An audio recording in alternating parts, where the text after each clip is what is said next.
口美味曲奇，工作状态满分。本节目由超好吃的趣多多曲奇独家冠名播出。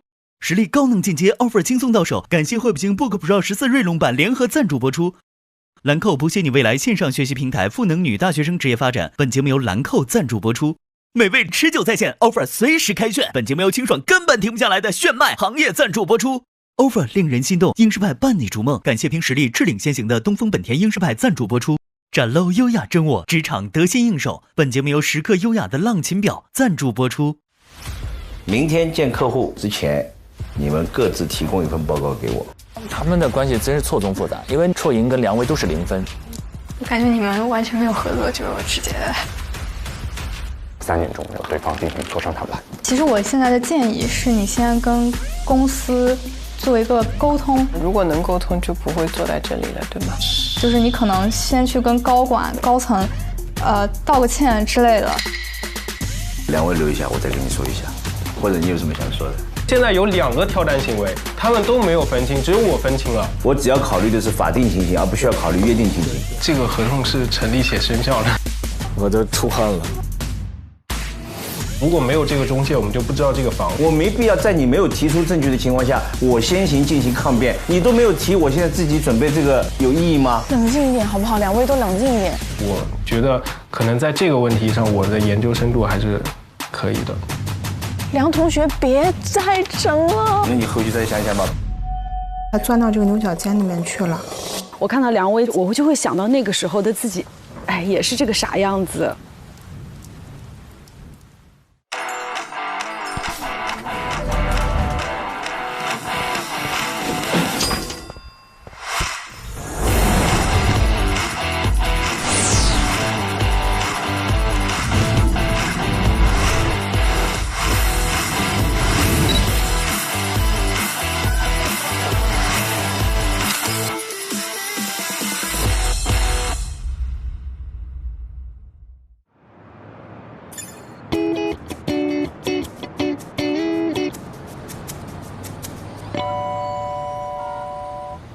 哦，你今天真的穿的比较的休闲。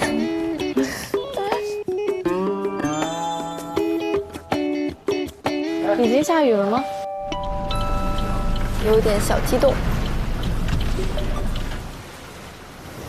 你们昨天又加班了？小小的，小。几点回去的1点。1点啊？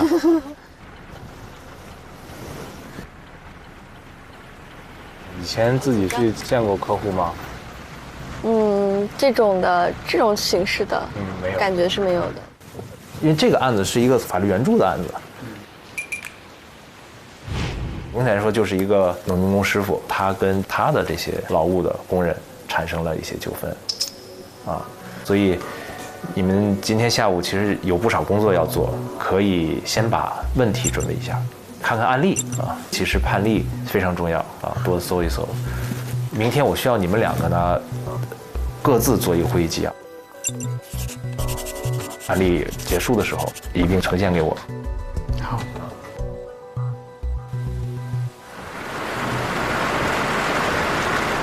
哇，这个雨真是……这个雨太……哎呀，我们就这么进来吗？可以啊，可以进来吧，反正的话都下雨了，不要紧了。对，把伞放外面吧。好。哎呀，不好意思，我们比较唐突这么过来。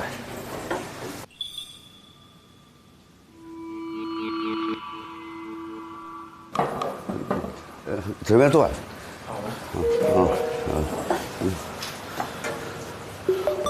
廖师傅您好我们是晋天工程律师事务所的实习生，知道您的一些情况，然后今天来给您提供法律援助。对，来。廖大哥，我先介绍一下，我叫黄凯，然后这是我的同事。我叫许文婷。然后我们想先看一下您之前签的合同，可以吗？可以啊。好。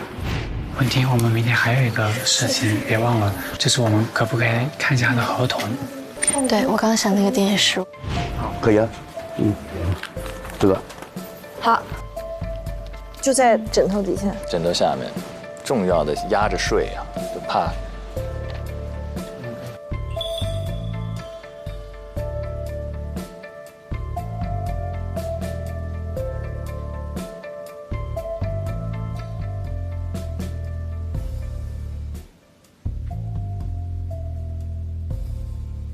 好，廖师傅，您现在可以就是能跟我们大概说一下，就是这整个事情的经过是怎么样的？经过是这样的，我们是4月份签的合同，我是做园林，在儿童公园里面承包了一个小的一个工程，是一个公园是吧？对对对，是。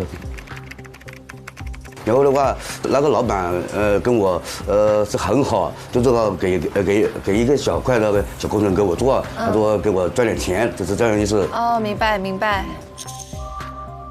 就是说我答应他把那个工程做完，就是说的话，他现在不守信，然后的话就经常拖。那您这个就是被拖欠的这个劳务报酬大概是多少呢？就是您这边。16万，16万。按照合同的话，他是要做完才给。那您承包的那个工程现在进度是怎样的？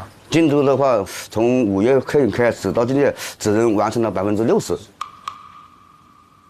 那之后你们有遇到什么困难吗？他那个工地经常停电。那停电的这个问题是谁负责的？您知道吗？这个问题开始我是问曾老板，我说的话，我这个他一停电，我这里无法开工。他说要向上级汇报。有时他打电话，好就来电，好刚开始干了几分钟又停电。明白，等于说是您向您的那个老板提供这样的一个情况，但他实际上也没有这个事情也没有解决。对，还没有解决，每天都停电。他现在是停工了，所以的话，他口头的话就要算。我们现在就要把那个停工的那个费用加进去，不可能那个停了工的话不给钱嘛。就是您本来以为就是可能工期是比较短，对，然后现在工期长了，所以您要付农民工的工资就增多了。对。哦。就是整个这个工期，他就一直都没有给过您任何，对吧？给了2万。给了2万了已经。对。他那个是好说歹说才给的，一般的话他停电我们没办法，所以的话下面人又问我要钱，那我就天天打电话磨来磨去，才要一点点。对，理解理解。现在的话我走投无路，然后的话别人又对我要钱，我就是说的话是最好寻求律师帮助，把这笔钱直接要回来。毕竟他有家庭啊，有子女啊，还有老婆要养啊，尽快叫他把那个农民工的钱给我的那些兄弟们，是这样。了解了解，您这边有没有一些类似于劳务这边的资质这种证明？劳务资质？这需要一个许可证哈，就是进行这样工程的一个资质证明。就是我们是出来打工啊，就是说的话，基本上的话就是说以合同为主啊。合同为主，您就是有合同是吧？对。有合同。那您这个老板他也是就是从别人那里就是等于说是承包的这样的一个工程，是不是？对。律师，我这边还是找到了一个劳务再分包是违法分包行为的一个规定。他的老板是违法的，有可能层层分包转包。那他从对方那里是进行了一个劳务分包合同，还是一个什么样的？承包我不知道他跟他是什么关系，反正我跟曾老板属于劳务，反正我去了劳动局，又去了那个社区，都是说最好的话你们去调解，他是这样意思。如果是违法的，反而他们的合同可能不受法律保护，有这种可能。也就是说，法律就不会很难保护他这个赔款，对吧？因为其实为什么要向您了解一下，您老板他这边和他的上一级签的是什么合同呢？就是因为这个劳务合同是不能再分包的。一个很重要的点就是您这个合同有没有效。如果说您的老板跟他的上一家签了一个像您这样的劳务分包合同，然后呢，他再跟您去签这样的一个劳务分包合同，那您这个合同很有可能就是无效的。其实这个合同上面说的话，我这个是按照合同话是有效。反正我们是私人的话，我去问过了各方面的，他说这个合同是有效。我这是想确定好，劳动局说是有效，可以问老板要。所以话你现在确定好这个是不是真实有效就得了。我要主要关心就是说这个合同能不能保护我们这个您的这个合法权益。对，是这样子。我们明白，就是我们今天就看了这份合同，然后我们也会就是去尽快的给您一个答复，就是关于这个合同有没有有效的问题。我们是完全理解您的这一点，你们不用担心。不管这个合同有没有有效，然后您还有没有任何法律救济途径的问题，就是从各种渠道，然后去看看能不能给您一些法律的救济。我只能是关心我的合同，跟他上面合同我也不清楚，是这样。那分包给您的那个人的电话，等会儿可以给我们留一个吗？这个电话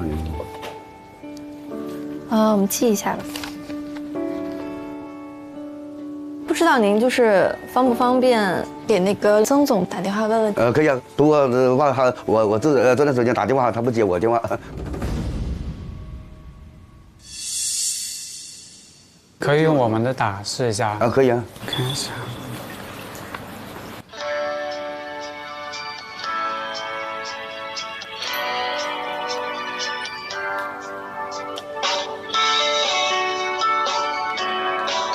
您好，您拨打的电话暂打不通，找不到人呢。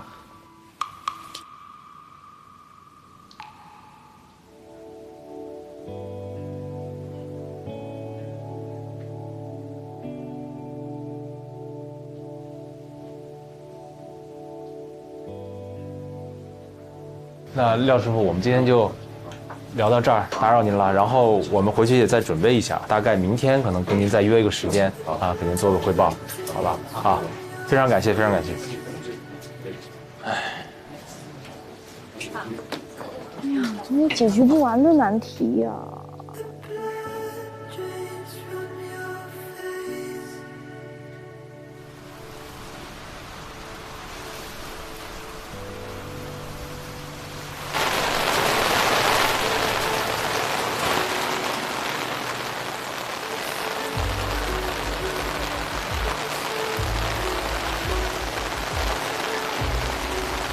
怎么样？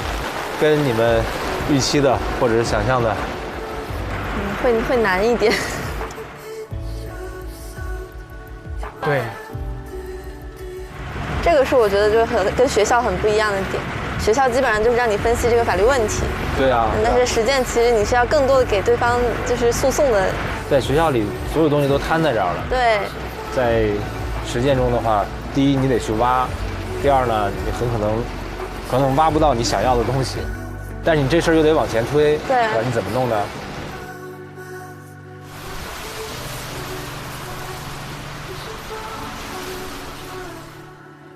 我再找找吧，使劲找，希望能找到证据。我等会听一下录音。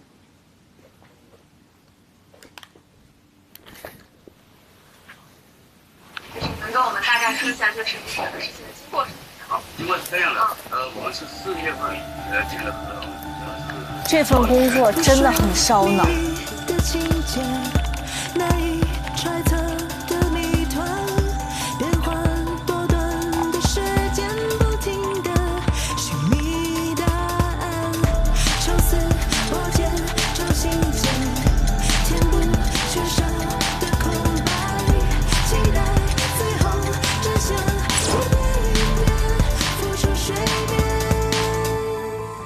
少问了一个问题，少问了就他老板有没有资质。哦，好像你问到了，但他说他也不知道，就他对他。我问的是他老板往上面签的合同是啥，但是他不知道。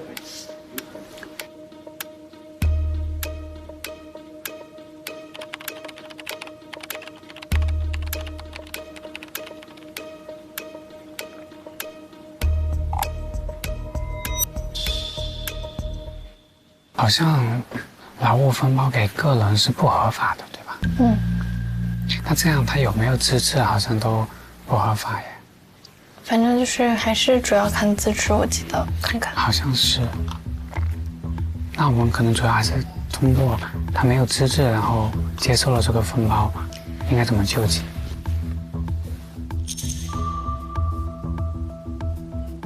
我觉得最重要的还是能联系上曾总。然后去确定签署的合同到底是什么性质的合同，然后我们现在给那个曾总打电话问问吧。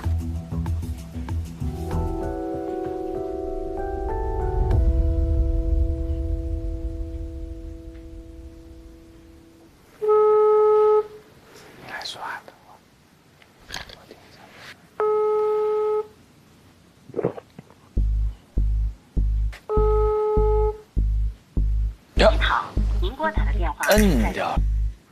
哎，他没接，他按断了。对。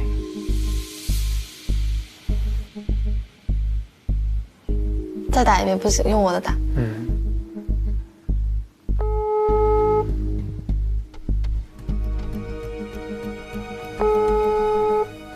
你好。喂，你好，请问是曾总吗？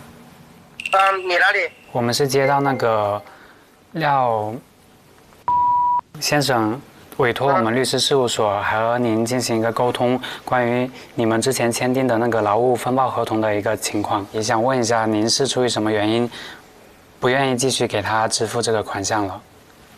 因为我现在我自己没结到账，就很简单这道理。您也是从别人那边再转包过来的吗？对啊，我上面反正就我现在了解啊，我应该是第4到第5道了。那想问您一下，就是您签的这个是工程合同还是劳务分包合同？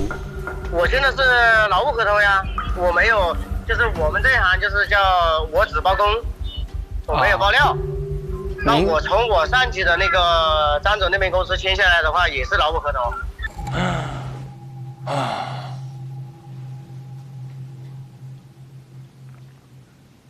那您是有相关的资质吗？我有啊。既然老廖这么说了，他也找了你们该怎么处理就怎么处理，好吧？拜拜。有点棘手啊。我要钱没有，包好几层。张总给了曾总，曾总再给廖总，还有廖总再给是第4层。就他跟他上面签的也是劳务分包，对他们这个疯狂劳务分包，我劳务下去，太完全违法。关键我感觉他们这样，只要一个环节出问题，那个钱就拿不到了。对啊，这上面的一个环节出问题，底下人都拿不到钱。对。您这边有没有一些劳务这边的资质证明？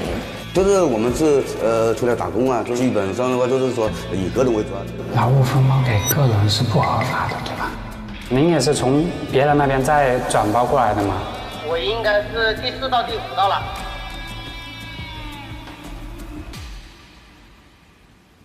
现在这个事儿好难搞啊。那我们先想想办法。我们回去可行。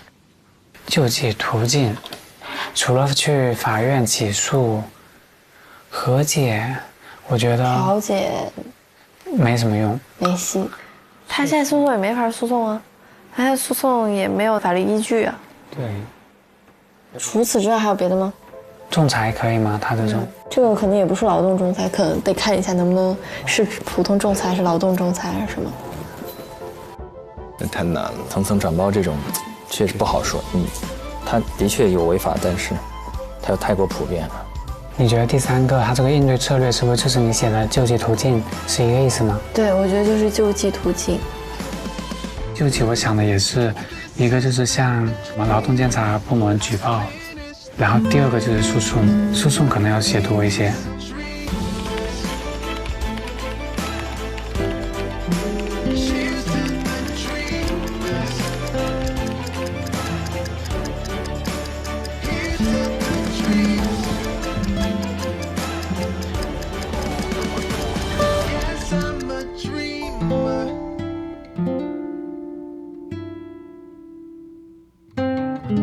听完了这一次工地劳动报酬纠纷案，您听完之后觉得这个案件难在哪儿？我觉得最难的是不是人都说不清楚？我听了半天我都没有理顺。刚才看了整个他们去委托人的家里做了一个简单的这样一个调查，然后给我的初步印象呢，其实委托人承揽的这个合同啊，第一是层层转包之后，倒了几手才到他手里的。是。另外一个呢，其实他是以自然人的身份对外签订的这个合同，本身又不具备相应的资质，那么就提出第一个问题了：我究竟能不能追讨回我的相关费用？那因为这个合同无效，能不能再主张相关的权利啊？我觉得这是当事人最关心的。第二点啊，我觉得会关心的，我能主张多少？有没有证据去支持？因为当时在案件当中他说了，虽然合同约定是多少多少价款，但是在实际履行过程当中出现了一些变更，比如说补助费啊，其他的一些约定啊，那对这些主张能不能支持？那第三个我会引发出来的问题，我到底能够向谁主张，以什么途径主张？对，所以我还是蛮期待，就是这两个孩子在后期，在建筑工程领域这边的法条能够进一步的检索，然后寻求最有利于或者能帮助到我们委托人的一个救济途径，还挺期待的。是我感觉委托人现在手上是什么都没有，就那一份合同。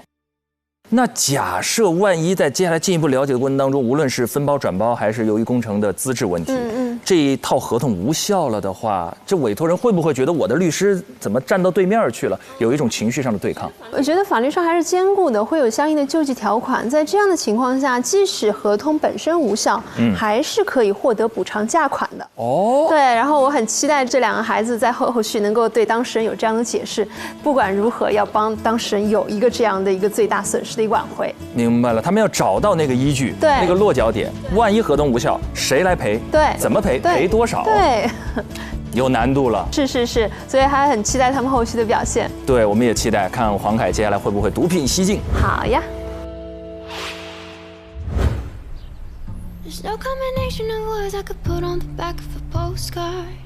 The song that I can sing, but I can try for your heart. It's always better when we're together. 我们有几个衔接要说一下。你就看一下，就是农民工是否可以向承包商主张报酬，应该是可以的。应该是可以的。人力海我们改完了。对，改完了，你们看看要不要把文件投屏上去，一会儿好给他讲。您需要再看一眼吗？还是？我觉得可能不一定来得及了。没事，你们先给他汇报吧，然后我再跟他补充一下，如果。下个条例，那还需要写一些吗？就结论就是还可以，快那个这一段粘给我，还有你的事实也粘给我。还好了。我感觉他快来了。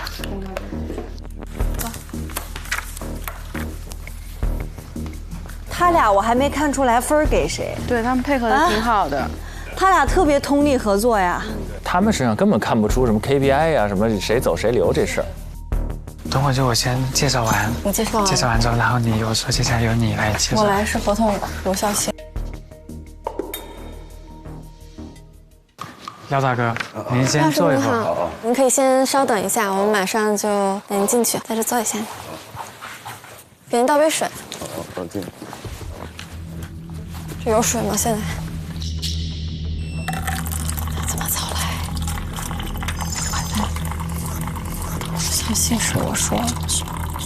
接下来一些部分由。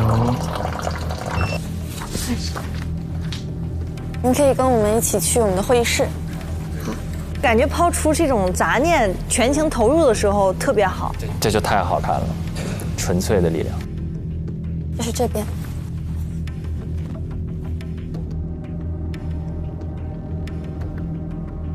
那你帮忙叫一下人律，我去搞一下投屏。人律，廖师傅来了。哦，好的。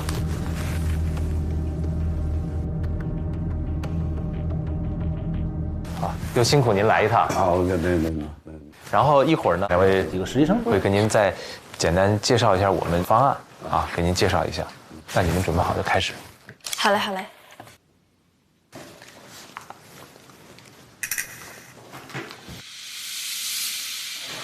现在我先给您介绍一下我们的基础事实，然后等我介绍完之后，我们的实习生会介绍一些我们的意见。我方委托人廖于2023年4月16日与曾在9家签订劳务分包合同，分包范围为的铁艺劳务。委托人组织农民工于2023年5月8日开始施工， 2023年5月29日，施工现场开始出现停电问题，导致委托人工程施工进度完成到60%之后受阻停滞，从8月1号开始停工至今。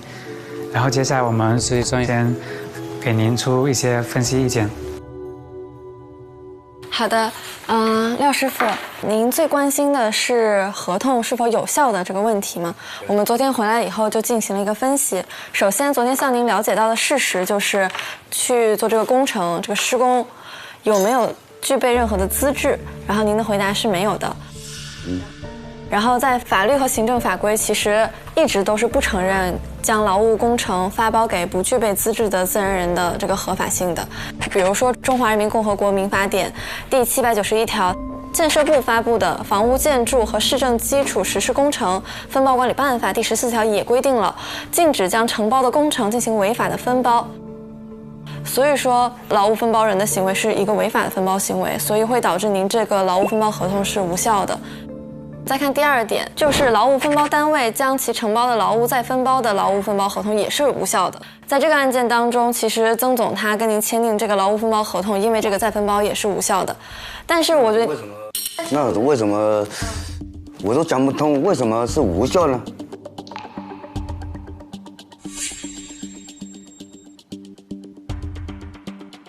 这个无效就像刚刚给您讲的，因为我们国家的法律它其实是不建议也不鼓励，就是这个劳务分包合同再分包。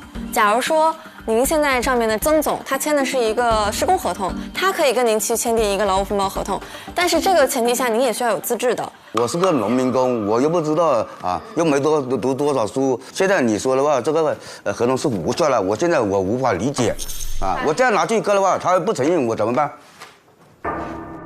他觉得他站在对面那一边了。对。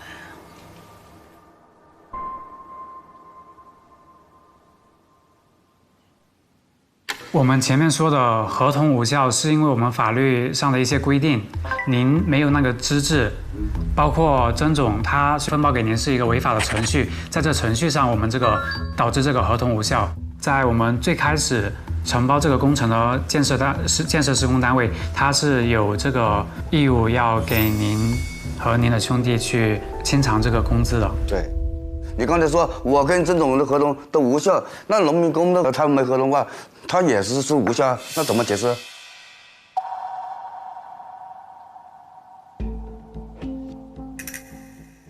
至于我们前面说这个，您的兄弟还可以向分包商去主张工程款项，它跟合同是没有必然的联系，只是说他们事实上构成了一种劳动关系。因为您要提起诉讼之前，您是可以先和分包商，就是您的上一级老板曾某，就是先跟他去联系一下，就先跟他沟通一下，这是第一步。他不同意怎么办？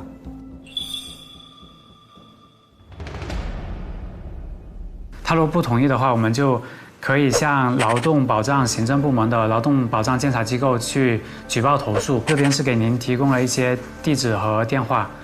如果还不行的话，就可以向分包商，就是曾某他住所地的人民法院深圳市人民法院提出一个申请支付令，然后这边有给您列出一些材料，你可以去那边写申请书。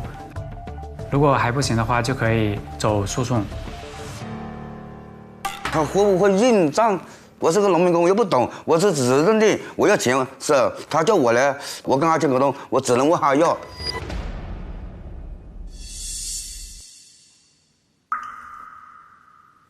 非常非常了解您这种心情。我们现在分析的这个合同无效，并不必然导致您真的就要不到这个钱。我们其实是有别的救济途径的。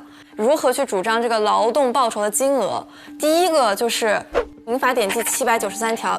关于工程价款的约定折价补偿承包人。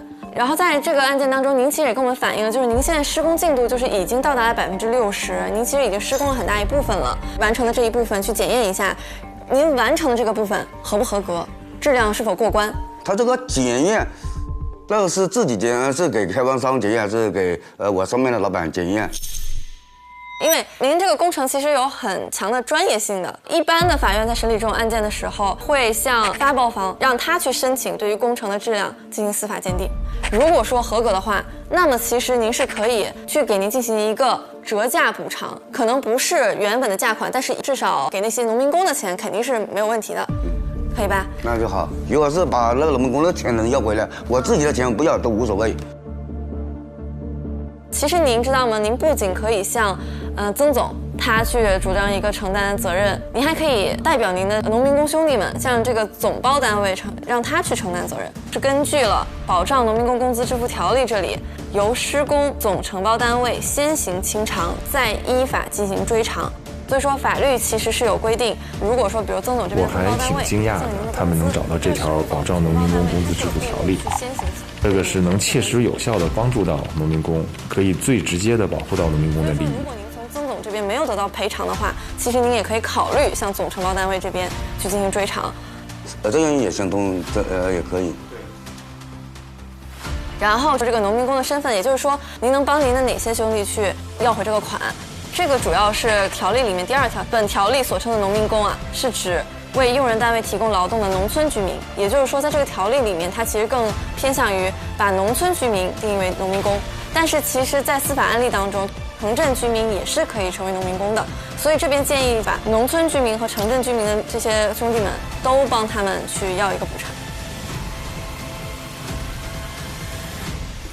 这可以作为一个普法知识给大家看到这个案例。好多农民工朋友其实都有这样的困惑。其实，在司法诉讼当中，您可能也会比较担心的点是，您又不是那些兄弟们，您为什么就是可以替他们去进行诉讼？但其实，在司法实践当中，很多法官就基于这个条例是支持像您这样代表这些兄弟们，然后要求总承包单位进行垫付，所以这一点您可以放心，是没有问题的。这样的话，也可以为自己的老乡他们要到钱。这才是法律援助、司法救济。他还给予了一些法律知识。太好了。因为您其实所理解的这个合同有效，比如说您会觉得按手印这个事情，然后包括它各种合同条款，它就这个合同就有效了，这是合同的有效的条件。但其实法律上面还会规定一些合同无效条件，也就是说，有的合同其实满足了前面这些要件，但它会因为一些无效的情形而造成它无效的结果。但是我们找到了法律这个依据去保障您可以要到这个钱，我们也特别希望您能够获得一个就是满意的结果，我们一定会尽全力帮您。对，漂亮。好棒啊！能不能盖2个章啊？哦，对，这组并驾齐驱。好啊，那您看您还有什么问题？就是等于你们的建议就是按照这个程序去做，跟那个老板一起再问上级，跟他们上面去联络。对对对。行，那今天我们就先聊到这儿。好，黄凯，你送一下廖师傅到楼下。好。廖师傅，我陪您下去。好。廖师傅，您慢走啊。好。好。哎呀，好好呀。盖2个章吧，我觉得盖2个章吧，看得很舒心，结果很舒心。我真心觉得这个节目很好其实我中间也很担心这个农民工啊，或者这个分包的这个人拿不到钱。对。这可能是因为很多时候普法就是他并不很了解法律，但是通过这个节目也好啊，就是如果能够很多农民工的朋友们看到这个节目的时候，大家也可以从中学到很多的法律常识。是的，从而知道拿起法律的手段去保护自己。我觉得其实特别有意义。中间这2个细节非常帮助人，包括最后那几个条例啊，还有民法典具体的一些规定，清晰易懂，非常明确。总包单位先行垫付，再找中间一层一层追偿，几个字哇，一下就说清楚，心里有底。我们还有最重要的一个环节，对，我们让玲玲老师帮我们做出一个您心中想选谁，就是纯粹的现场这个委托人会面谈判的情况来看。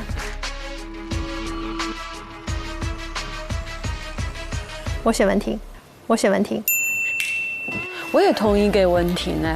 如果我是代教老师的话，因为我会觉得，其实能够知道他们这个功课是1人1半准备的，但是我会觉得黄凯他更需要的就是表达，就是我觉得我会说要给文婷，就是让黄凯知道，你接下来如果有这样的争取的内容，你要更多的去表达，更多的去表现自己。虽然我无脑支持黄凯，但是为了点灯，我还是觉得文婷。接下来，让我们进入今天的趣多多职场充能竞猜时刻。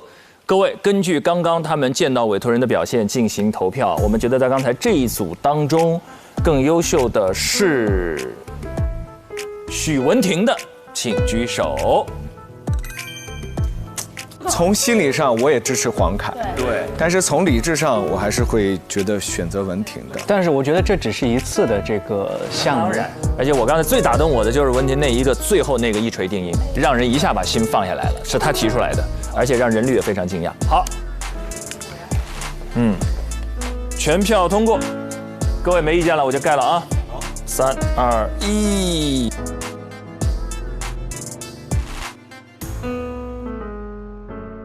我们一起来看下段 VCR， 迫不及待了。休停，休息一下，加油啊！来2厘炫迈，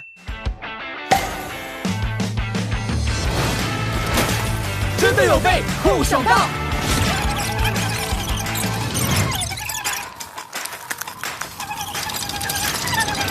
你们还要辩论多久啊？我们根本停不下来。美味持久，酷爽。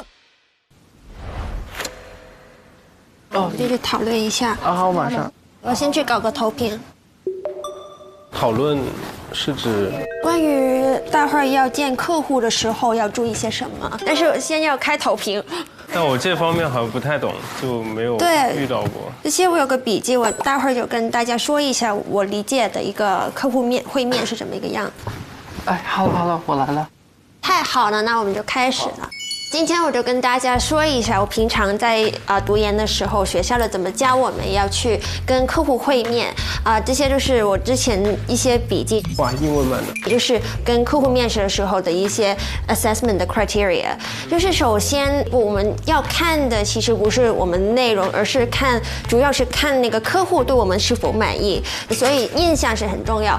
我们首先是要跟他们建立一个信任的关系，才可以让他们放心的跟我们说他的事，所以就是有一个 small talk， 比如说是今天天气，对，就今天天气很差，你是怎么打车过来的吗之类的，然后我们才进去下一步跟他说我们今天的内容是怎么做的，多用一点不同类型的问题，就是不要用 closed questions， 不要问他 yes or no questions。多问他一些 how、what、why 之类的 questions， 就能让他给我们一个更长的答案。好，应该就是差不多了吧。那好，我们演一次吧。好。你就先跟陈律在上面等我们。嗨，铁先生。你好。请问怎么称呼？我是今天工程的律师，我叫朱创意，你可以叫我朱律师。有一种莎士比亚那种戏剧的感觉。今天过来大雨吗？有没有堵车啊？没有，今天天气挺好的。是吗？我们刚才好像下大雨呢。刚才吗？是啊，你没看见吗？我以为是今天下雨了。你们在演话剧吗？两个人在朗诵，就有华丽的音色，鼻腔的共鸣。他们自己也需要解压。其实这么聊一聊、闹一闹，心里也松弛了。好紧张啊！紧张。对。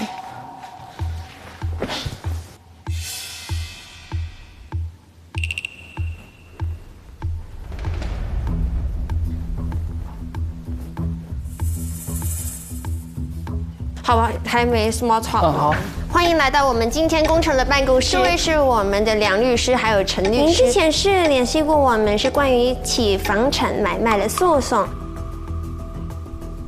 我就怕他听不懂我说什么。慢慢说，咱们都慢慢说。我倒几杯咖啡和水，然后让他选。也可以。OK。那咱们都坐这一片儿。哎。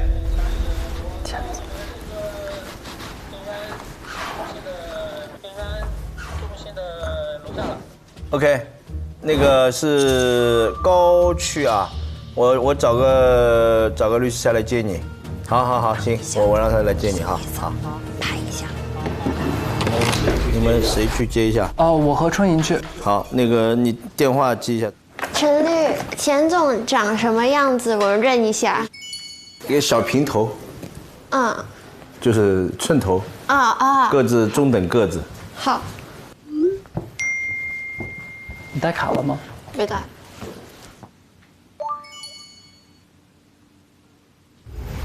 哎，好，哎，钱总你好，我是金田工程的实习生。钱总您好，我是金田工程的实习生朱戳颖，你可以叫我朱律师。好，咱们这边走。抱歉让你久等了。下来的是有一点慢。先走。咱们走吧。这边。这边。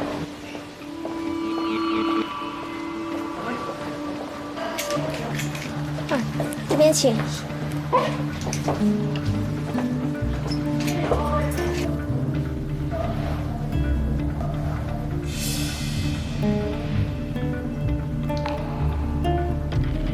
您过来一切都顺利吗？还行啊，路上堵吗？不堵。还好，这个时间点啊，早上的话会非常多，因为最近早上天天都下雨。钱总好像有一点点情绪。欢迎来到我们金田工程的办公室。这位是我们的实习生，讲话好可爱。Kimberly 太好笑了。对，天气比较好。对，上午在下雨。对，是雷暴雨呢。哦，陈律师，啊，欢迎欢迎，你坐这边。好。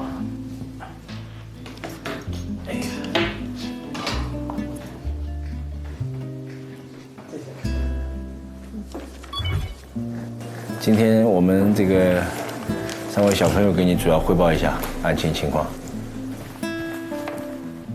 是这个样子，就那个今年年初的话了，家里头准备换套房子。有一次呢，看到一个不错的，我提了一个价格2000万。当时中介说，为了显示出买方的诚意，还让我交个20万的这种意向金。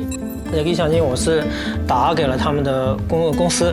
然后后来中介说，可能房东那边价格还不松口，觉得这套房子谈的不顺利，我们继续再看其他的。我们在看另外一套房子的时候，那个中介也说他跟之前那个房子的房东认识，然后说也能跟房东联系。我说好呀。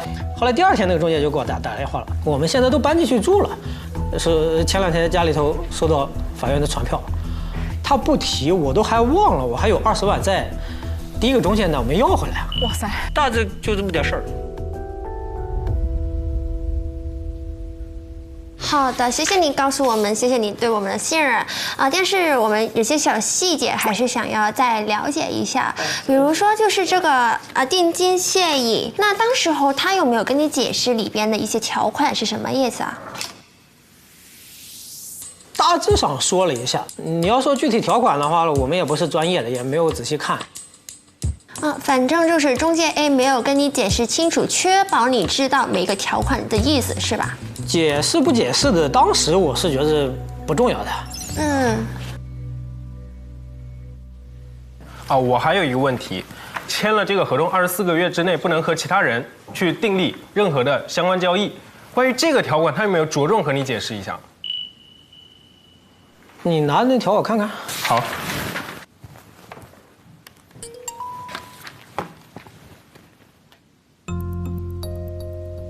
你给我个纸的吧，给我个纸的。给您圈出来了，不好意思，有点远。哪条？第8条。这就是陈律之前特别担心的一件事儿，就是对方律师都没提，咱们主动提，而且设置这种反驳的议案，会不会让委托人？这个当时没注意啊，至少当时啊，大家没有把这个东西拿出来说。敞开了说。好。但这个玩意儿，我觉得他说我跳单嘛，对吧？所以我也想请教一下你们，这个法官那边会怎么认为这个行为的性质呢？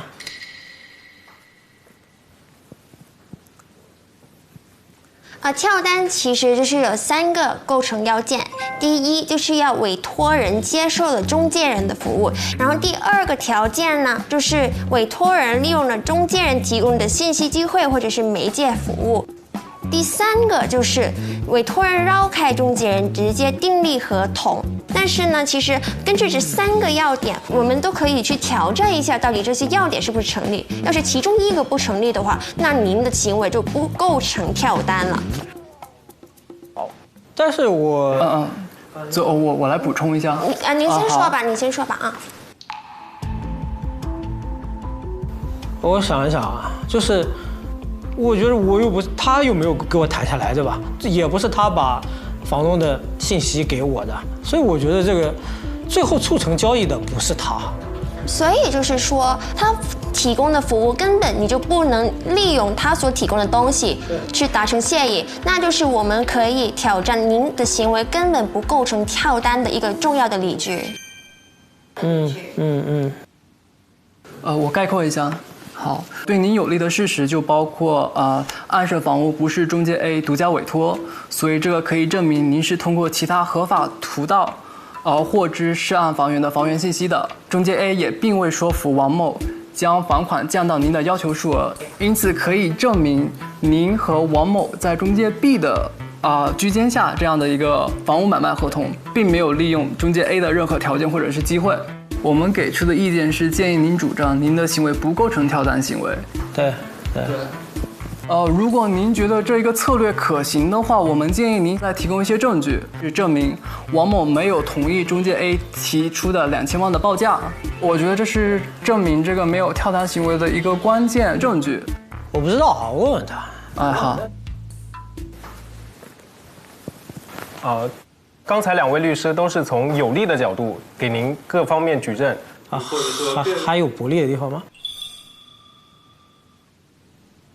也稍微有一点，因为房源是中介最核心的信息点，它即便不是所谓的独家房源，但是你也是通过中介 A 去获取到这个房源，它可能会以这个角度来攻击你，说你还是利用了这个信息。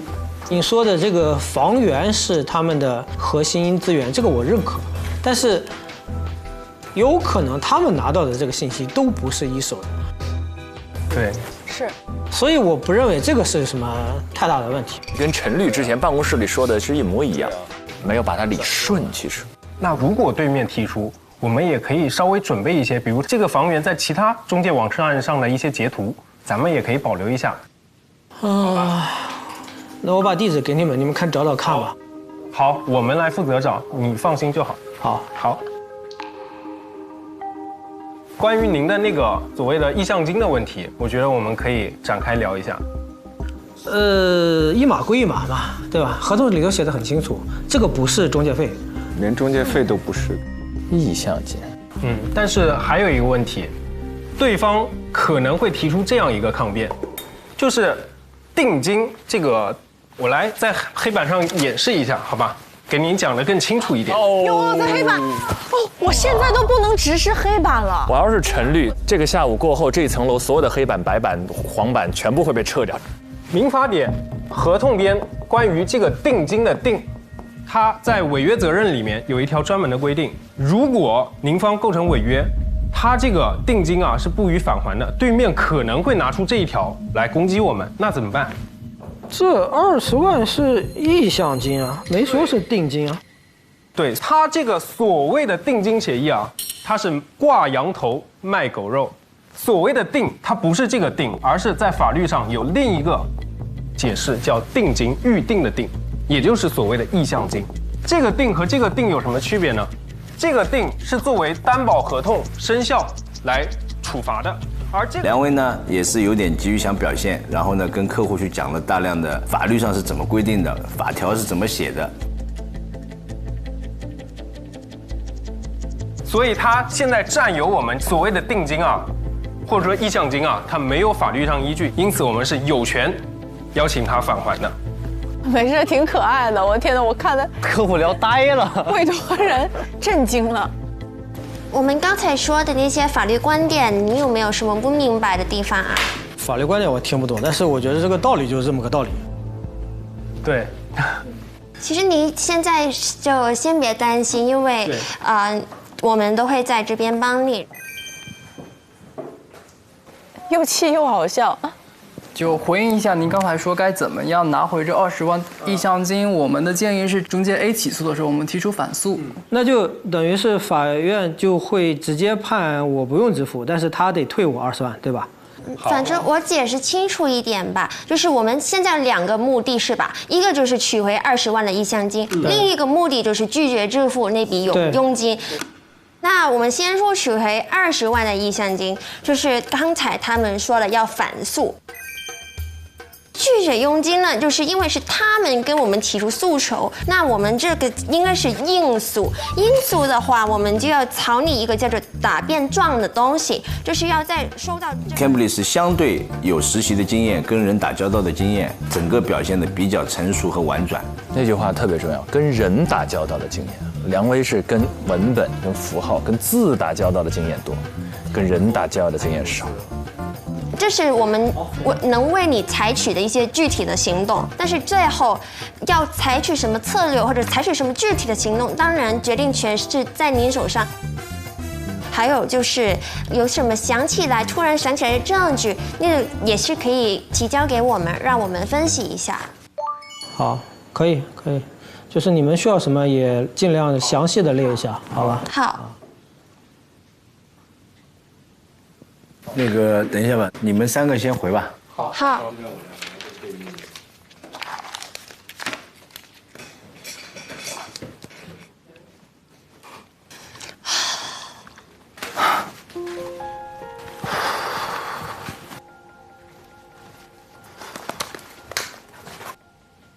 结束啦，我快要晕了。你们在里面真的讨论很热烈，他都站起来说了。我比较热情。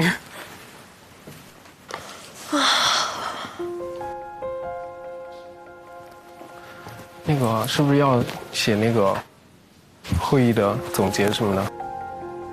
不知道哎，听成绿宝。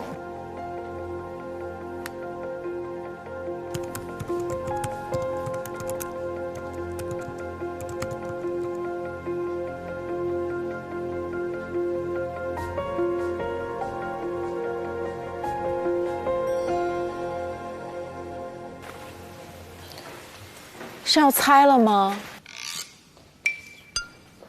要猜了，还是猜 Kim 会赢啊？我也觉得。其实肖阳也表现得非常好，但这一场主要还是 Kim 在主战嘛，而且他来回的应答也是比较自然，大气啊，而且就像刚刚田姐说的，好像实习过就是完全不一样，就他善于跟人打交道啊，所以就是这有来有往的，非常的不失礼仪，所以我觉得挺好的。我觉得 Kim 就是像小明哥说的，了解了客户真正的需求是什么。需求。在去接委托人之前，他不是也在那个小黑板跟大家分享了他在港大的时候，老师教他们这个small talks 呀，这种以委托人觉得我们方式的舒服的一个程度为我们最终的一个目的。我觉得他应该是把这些理论用于过实践，然后现在再搬过来，因为这套实践应该是非常，虽然我可能对律师这个行业真的很不熟悉。但是我从今天看这么多 V42来讲，我就觉得让委托人的一个感受真的是太重要了。肖阳说的话并不多，但他说的那几段吧，又舒服又清楚，迅速的把梁威当时介入进去的那种僵局一下就拉回来了。但是我有一种感觉，这一轮肖阳有一种主动的往后退。对，是的。我感觉他大概意思是在说，我反正分是有的，你们两位拼一下吧，我不要跟大家抢了，要不然会很麻烦。对，是的。其实我挺想听姐对于梁威的表现是什么样的看法。我觉得3人当中，就是 Kim 是积极的，梁威是授课型的，然后另外一个男孩子相对退缩型的，就是这样一个证据。授课讲课那个型，授课型。他非常易于把我在你这个案件当中的一些观点，要直接传达给你，而且以我的方式来传达给你。对，但是在这次的会见当中，我还是站女生的。就这个女生还是直击要点。我刚才换角度想了一下，如果我现在是一个委托人。刚刚听老师讲了3种类型，我会觉得如果我都能找律师，我肯定遇到比较焦灼的事情，心情也肯定不是那么好啊，都遇到要很着急去解决的问题，我应该不大会接受授课型。我那儿脑子都乱着呢，一团麻。你老给我讲课，我的实际生活跟工作，我不想知道这些知识。说得太对了。我觉得我会对授课型有抵触感。也要考虑委托人他所处的环境，你要想想，他是拿2000万买了一套房，结果收到法院传票，他就觉得这一切都很浪费我时间，你知道吗？我根本就没有跟你的，我都忘了你那事儿了，你现在还找我讨钱，所以他到这儿都很焦虑。我到这儿律师来干嘛？结果你来给我上了一课。然后还不停地貌似站在对方的律师在向我提问，而且他讲了一句，他说这些知识我听不懂。是的，章子会盖给谁呢？我们投票吧。觉得 Kim 在这儿能获得我们的 offer 原章的，请举手。哇，我们这次也太一致了吧！我们这次每轮都一样，都是全票。盖章。怎么现在就鼓掌了？你现在鼓掌代表是跟应该没问题，我觉得。接下来我们一起来看一看，这个是公布结果了，对吗？对，这最后一趴了。那公布完了就知道我们可不可以点亮了，是吗？是的，是。而且谁会在这一个环节中被淘汰也揭晓了。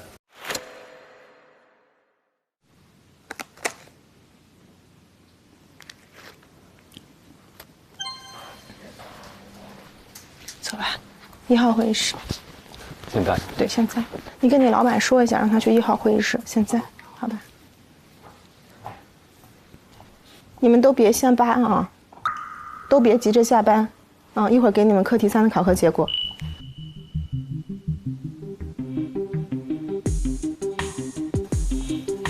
走吧，1号会议室。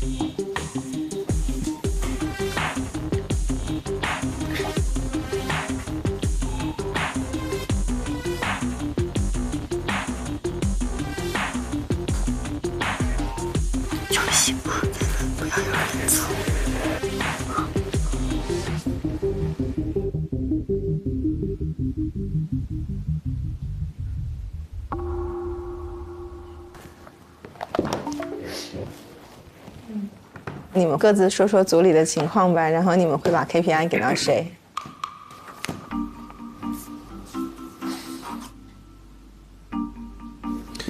那我来说一下，因为我这个案例呢，这边没有一个起诉或者是一个诉讼对方的这么一个明确的一个概念，所以呢，我给他们找了一个任务就是会见当事人以后呢，要把会见当事人的这个会面的纪要，做一个完整的纪要给我。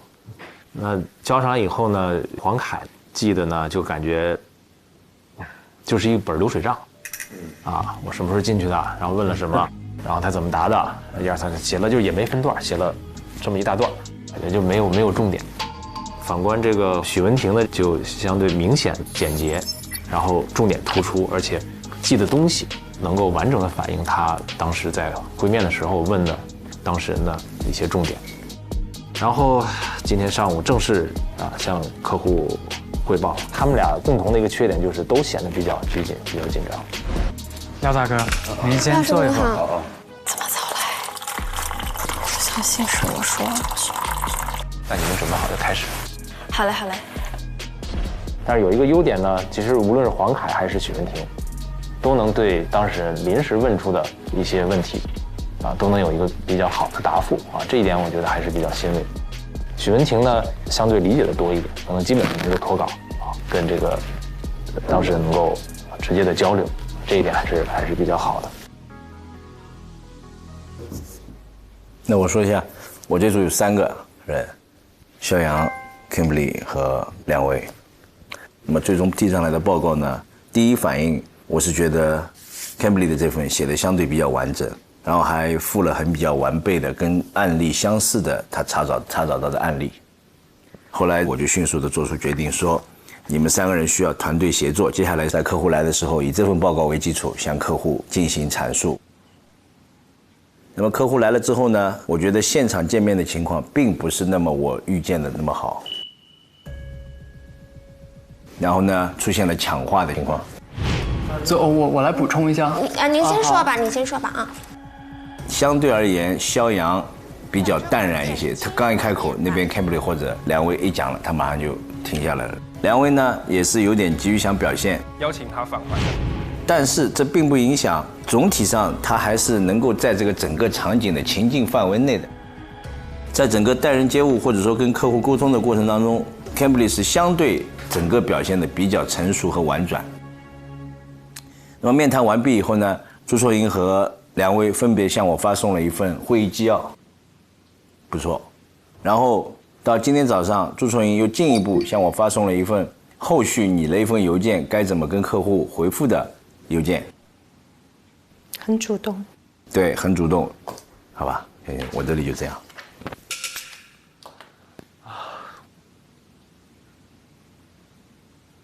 我觉得我那个决定是最难的。客观来讲的话，我觉得汪雨桐在整个的完成过程当中的话，是体现了他的法律功底的，而且他非常刻苦。课题布置下去的第2天，他就给了我一个非常完整的内部汇报报告。写了一份那个分析报告，然后给您看一下。我怕，就是具体的大方向，我觉得有点怕出错。好，好呀，行，那这样我先看一下。好的，好的，好，谢谢。就是他是花了很多心思的，真的好，这个女孩。但是因为这个课题是会见当事人，那么合同的一些名称，其中一个很重要的点就是沟通和交流。我会觉得他比较学院派，他一直在研究就是里面的条款和 possibility。你能不能给到客户信任感，以及在谈判磋商的过程当中，是不是能够去为客户去争取？在这一方面，张雅琪展现出了一些律师应该有的表现。公司必须要在合同上写明确你的账号是叫什么名字，你的 UID 号是什么。对于这个违约金，你们要我们来提出证据来证明这个100万太多了，我们是有证据的。他在所有这1年多的直播里，他的收益都没有100万。就这个过程当中的话，其实会让当事人感觉是比较好，包括在整个谈判过程当中，他的整个的一个节奏的把握。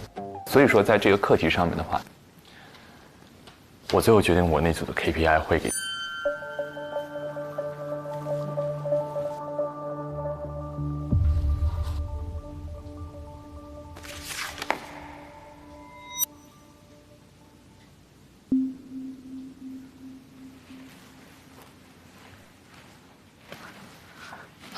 救命！我感觉 KPI 这个指标太恐怖了。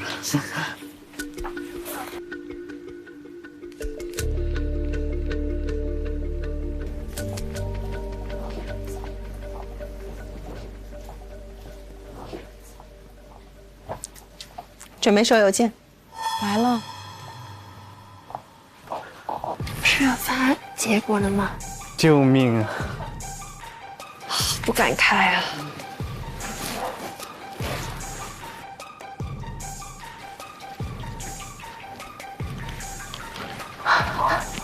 救命！这怎么还不发？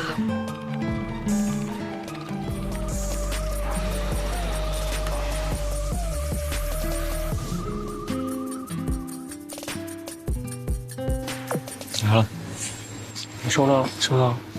你咋没说？这是什么意思？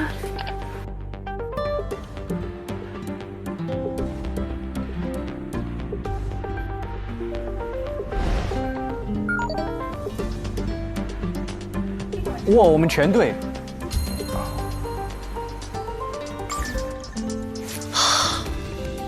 King 获得。King 获得了。张雅琪获得了，我们全对，全票全中。汪雨桐和梁威是吗？是。我最后决定我那组的 KPI 会给张雅琪。王雨桐是。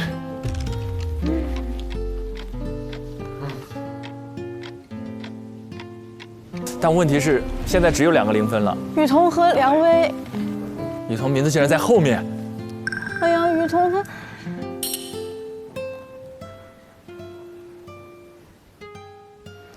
我可能要走了。梁威。那这2个人还要再进行最终 PK 吗？对，导师团应该会最后商议决定出1位。雨桐、梁威1号会议室。刘律从来没有一个字儿多，请查收邮件，1号会议室。哇塞，狙击枪一样。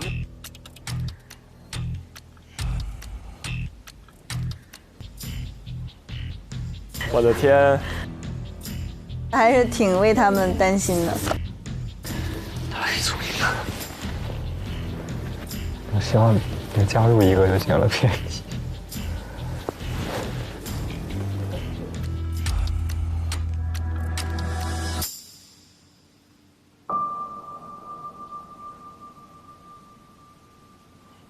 哎呦，2个本科的同学。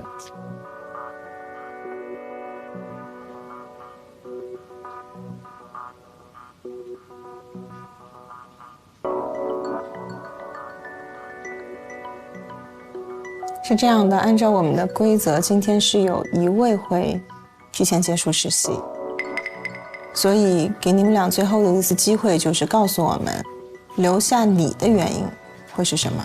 哇，还给1次发言的机会，拉票，对呀，最后时间把握好。谁先来？这种时候最难得说点什么呀？不知道，我说不出来。或者你觉得自己有什么样的成长，分享给我们，给我们一个留下你的理由。可能我的成长就是，从学生思维到律师思维的一个过渡，这个可能也是我在未来职业道路中很重要的一个方向。梁辉。在前3次的课题里，我更偏向于个人的发挥，而忽视了团队的合作。往后的课题里会更加注重对拳击的把握以及和队友的合作。梁威最应该说雨桐那句话呀。那通过这几天的实习，现在怎么看待律师这个行业？我没有改变，我还是坚定的选择律师作为我的终身职业规划，我不会改变。我有一点怀疑。完了，这有变数。哎，你们觉得可能会让谁走？在雨桐说这句话之前，在你问之前，我一直以为是梁威，但是你问完我，就我之前也会设想压力会很大，然后强度会很大，但是我没有想到这么大，跟我的预想有一点差距。但我后续应该会调整，还是会坚持律师这条路。因为雨桐是我这一组的，我在这一刻我只想告诉雨桐，你非常的优秀。你刚才告诉我是说你在过去的几天的实习里面，你最大的感受是压力。但是作为一个代教律师，我更多的看到的是你的成长。所以我希望你能够理解这一个课题，它只是因为我们今天整个评议机制的原因，导致了这样子的一个结果。它绝对不是对你能力的否认。所以说我相信这一点，你一定要记住。硬汉柔情，真的，洛绿好好啊！我觉得洛绿讲的我都要哭了，我都要哭了，我也是。眼泪，我感觉洛丽自己都想哭了。为什么会有这么好的代教？我天哪！可能你对未来的一些职业的选择有一些怀疑。人生就是一个不断的去探寻自己真正想要追求什么的一个过程。一定不要因为我们今天这一道课题的一个评分而忘记你当初的初心。字字珠玑，洛绿就最典型的硬汉柔情型，长得非常的硬汉，也很严肃，但内心其实还是很温柔的一个人。我就是说一下，因为梁威在我这组里面，我就简单跟梁威说几句。在实习过程当中，我也看到你身上有进步和成长的地方。我觉得你有比较缜密的思维，能够在很多复杂的关系当中找到一些点，并且进行深入的挖掘。这我觉得是作为一个年轻律师在成长路上所必须具有的一些品质。但是也要反过来说，这个优点同时也可能是成为你的不够好的地方。抓细节没有错，但是它是不是全案的关键点？我如果在找准了关键点的情况下，继续深究下去、挖下去，那这就是一个非常大的成就。不能抓了小放了大，是不是存在这个可能性？所以你自己要回去反思。那就请2位先回到座位等一下，我们还需要最后的合影。啊，好。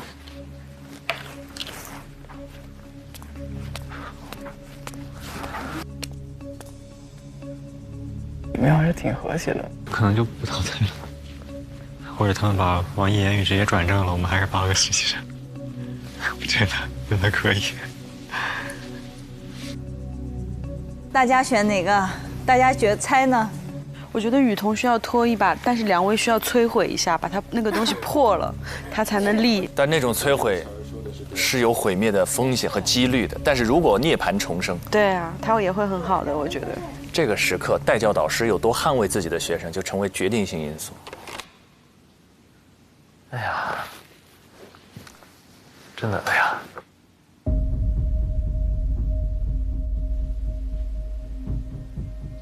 作为汪雨桐的代教律师，我想要为他来拉个票，争取一下2位的票。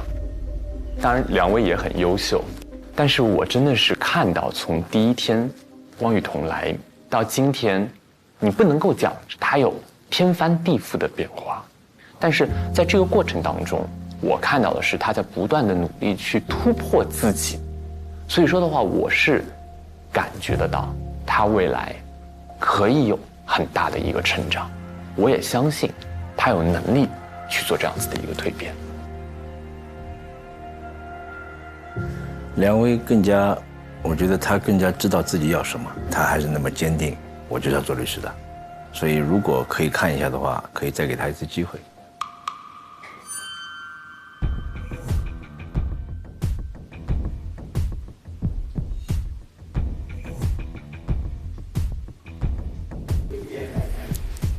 怎么？你不要那么神情严肃啊！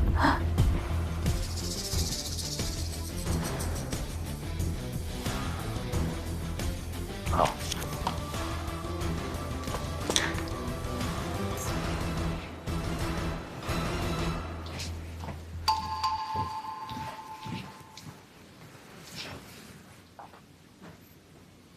梁威，你先进去。雨桐，我跟你聊一聊。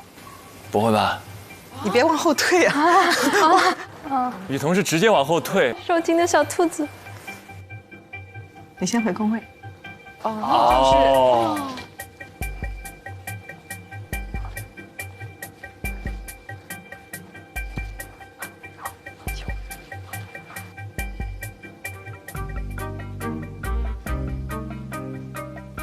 出结果怎么回事？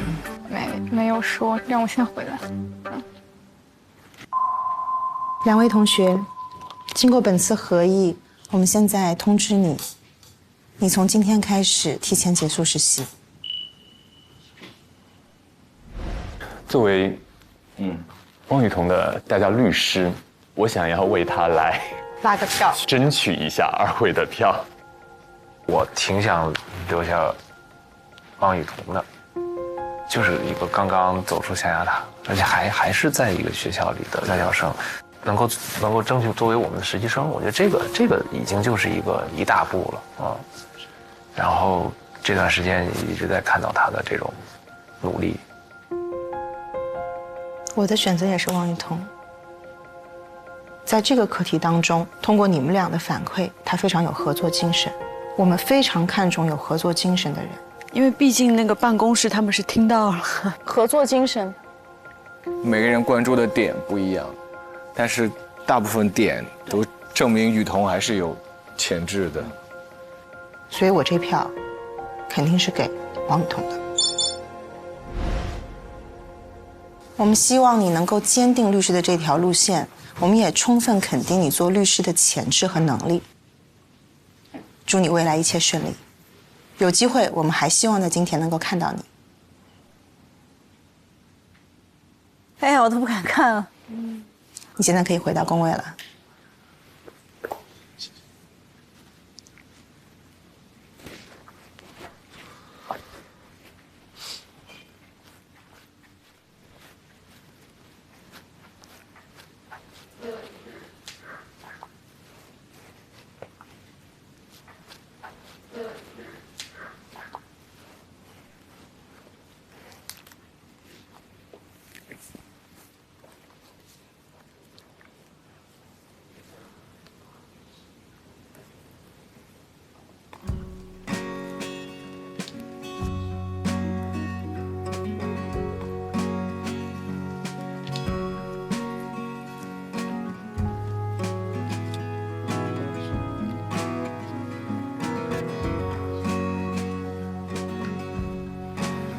那个大家，我就先结束实习了，然后希望你们都能取得心动的 offer， 那我就先走了。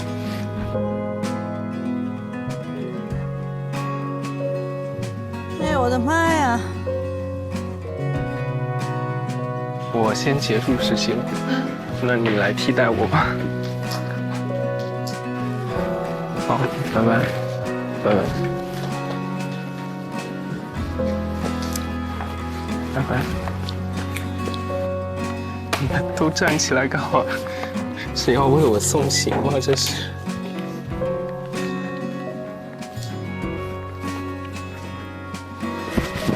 真的谢谢大家，拜拜，拜拜，拜拜。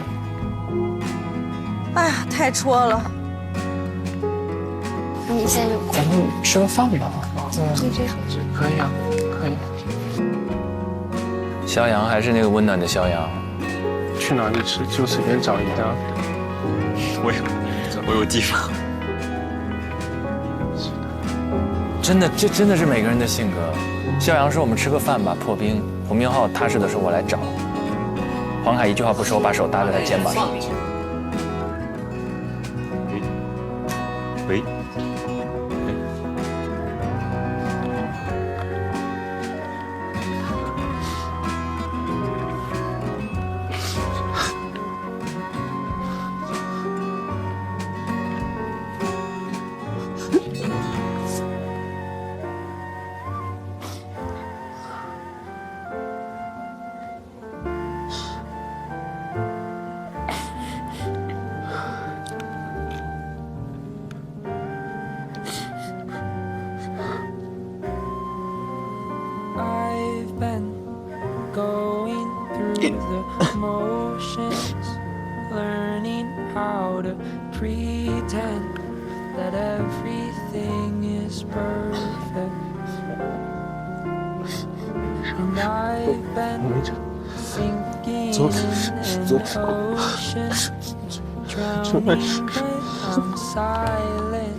我真没事。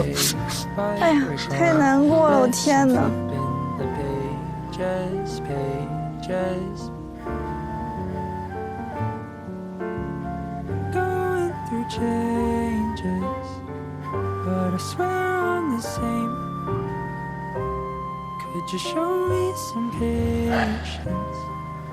而且两位还是第一个走进这个实习的实习生，他是第一个进来的。是的。我就觉得特别心疼他的一点就是，其实他那些对抗，他就是想赢，或者他害怕。这就是每个人人生必经的一个点吧。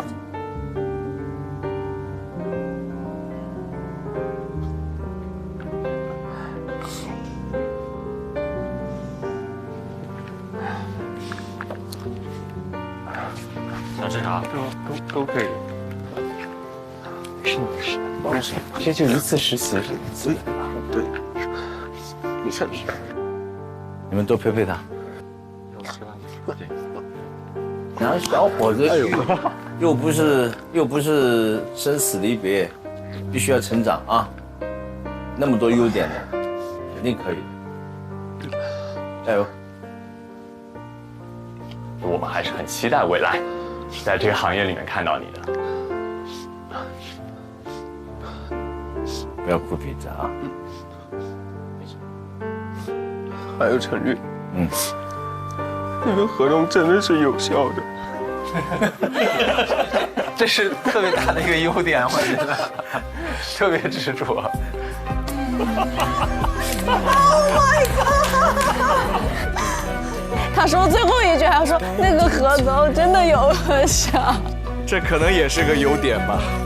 他这个劲儿要是用对了，以后一定会有很大的成就的。他太可爱了，天！谁也没想到在最后的时候。各位律师好，我叫梁威，毕业于苏州大学的法学专业。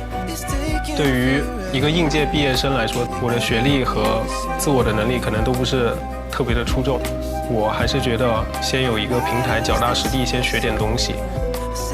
好，刚刚公牌之后，我们就正式成为今天工程的一员了。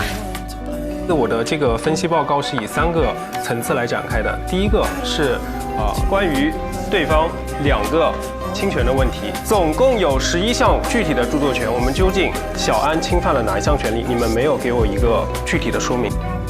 男孩，挺帅的。你有没有什么小才艺之类的？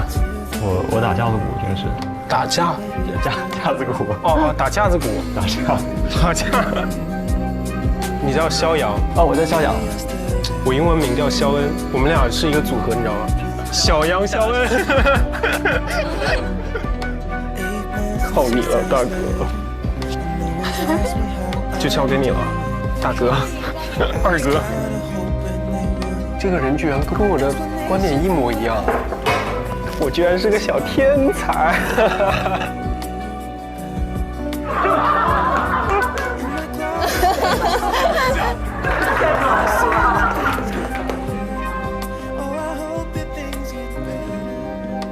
如果今天工程并没有留给你实习的机会，你下一步人生规划是什么？因为我的终身的职业规划是成为一名律师，我一定会成为一名优秀的律师。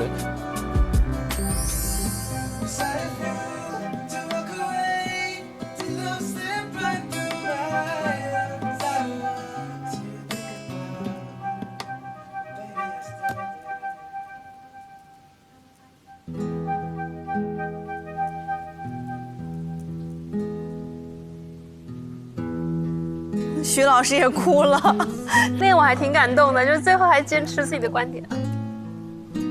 我就挺崩溃的，我就没想到就是最后一趴能看得那么感动，就是我刚才那个感动程度，我觉得我平时看谈恋爱的节目都没有像刚才那种打动，是另外一个层面的情感世界、亲情、爱情是另外一样。但是我觉得面对职业的时候，可能就是我刚才跟他特别共情，就是觉得有的时候职业在我们心里，就工作就是我们的一个很重要的信仰。对，就是也可能包括有的时候可能在生活中的挫折，就是很多时候我们是想在工作中找到一种，我不知道叫什么，明白，一种圆满，一种。我就不知道为什么我看最后那个男生哭，我会那么的激动，我就觉得可能职业信仰吧。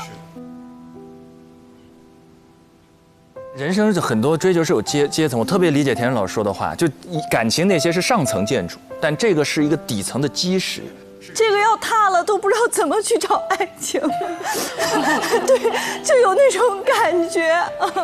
是的，是的，好可爱你。不是，我很纳闷，我怎么看到他刚才哭，我就有点绷不住了。我以前想象不到我会来参加一个职场节目，我也想象不到我会在一个职场节目上很激动。我居然没有发现你跟晶晶两人在这，我的天哪！因为我觉得这个跟那个就像，其实看恋综的时候会觉得我们都这么用力的爱一个人，这件事情我们都知道，眼睛都但是你不知道原来有些事情是你也很用力的去爱的那个事情，就是我会觉得，我以为我是会在看到爱情会特别激动。我没想到在一个职场节目我会这么激动，就是刚才真的是达到了一种，你清楚的知道，不要说这一次，未来再来多少次也动摇不了他这一点。是的，或者说在某种程度上看到了你们自己，对，就是你在某一个阶段的自己。对对对，他一哭刚才就是个小孩儿，就是个小朋友。你们俩要是此时此刻就见到梁薇，有什么话想跟他说吗？哎呦妈呀，别见了，要哭好久，抱头痛哭，哭好久。可能我们仨都一块哭，好像徐老师也哭了。对啊，徐老师，我也哭了。对，就是，其实也是那个点触动我了。就是像小明哥说的，我看到了他当年的那个我，就当年那个很赤诚，然后为了自己的法律信仰，就聚焦于某个点的那种执着。就即使离开了，我还要跟你表达一下我最后的观点，就是那种坚持跟执拗，我是那一点很打动我的。然后我也希望，如果我有机会看到他的话，就是呀。因为我觉得特别打动的是，你说他的人生，他才20多岁，我现在都35、6岁了，就是他才20多岁，他就能坚定的说这是他的终身规划，就觉得那个多坚定。我觉得一个人的坚定让我特别感动。说实话，之前他无论是在辩论环节，还是在这一次，无论看到他有多么就是特别挥洒自如，但实际上我们内心为他纠结的时刻，我们只是为他揪心，但我们从来没有发自内心的觉得他的那些行为有，比如说我们开始甚至有一些负面情感或负面情绪，真的没有。我们是为他揪心，想让他赶紧走到另外那条道上。我后来一直在想，背后支撑的就是这种赤子之心。就赤诚，因为我知道他对事不对人，我知道他只是淤在他那个信仰上，那个信的那个点上。梁薇，你如果有一天有了一个敏锐的、准确的法感，再加上这份坚持和执着的赤子之心，无论你到多少岁都不要丢弃。我们现场有很多观察团的朋友在哭，我特别理解，因为我们想到那21、2岁自己也有，但是过了某条线，经过了某些事儿，然后回头再看，我们不敢那么坚定地说，我们还有那颗赤子之心。我们有时候称之它为成熟，但也许是某些我们特别宝贵、珍惜的品质在离我们而去。你身上有那些我们最向往和曾经坚持过的东西，你一定把它保持住。赤子之心眼里的火焰永远不要熄灭。然后你让你的法感，像小明哥上次说的，再多一点，那种法感再准一点，不可限量。所以我看好你。当然，在我们送别完了梁薇，也给予了梁薇寄语之后，我觉得是时候要点亮我们的充能之路了。全票4个全票，然后4发全中，感谢我们这一次加油团推理成功，为我们自己鼓掌。接下来我们要选出一位嘉宾，点亮我们今天的充能之路。今天谁来？甜甜，别。不行，我哭的已经不能去点亮了。我一定要，我妆花成这样，我一定要你，金老师，金老师，那就不推辞了吧。金老师，点亮充能之路了。耶，金老师，金老师。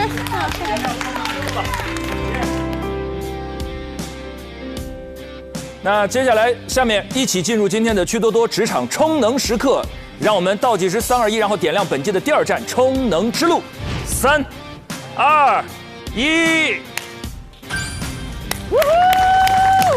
优雅，金老师优雅，好优雅，梨花带雨，但是也是优雅极了，美极了。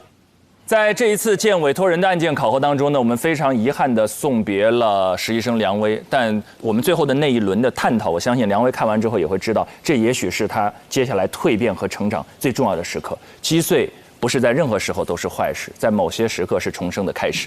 那接下来我们也要恭喜王艺言语，恭喜朱臭银、张雅琪还有许文婷4位实习生在考核当中胜出，他们的表现让我们加油团都十分惊喜。4位女孩，恭喜你们！那目前，天哪，踢馆新人王艺言语 KPI 排名第1。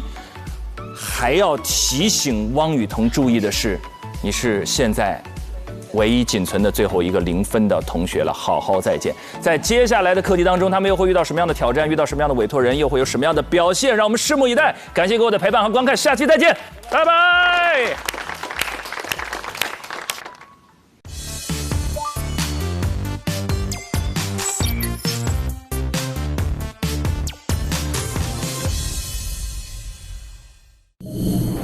实习生们前往了中国香港，展开了一场游学之旅，然后也开启了我们课题5。第5个课题，香港的模拟法庭。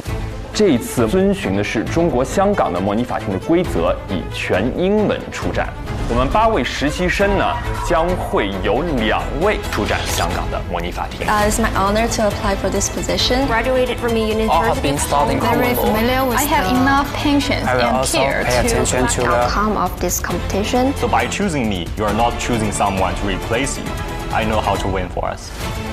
在这里，我必须强调，我们这次的课题是一个团队战，出战香港的模拟法庭。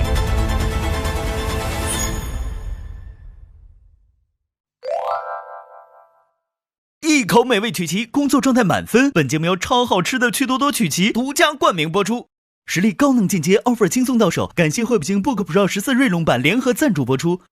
兰蔻谱写你未来线上学习平台，赋能女大学生职业发展。本节目由兰蔻赞助播出。美味持久在线 ，offer 随时开炫。本节目由清爽根本停不下来的炫迈行业赞助播出。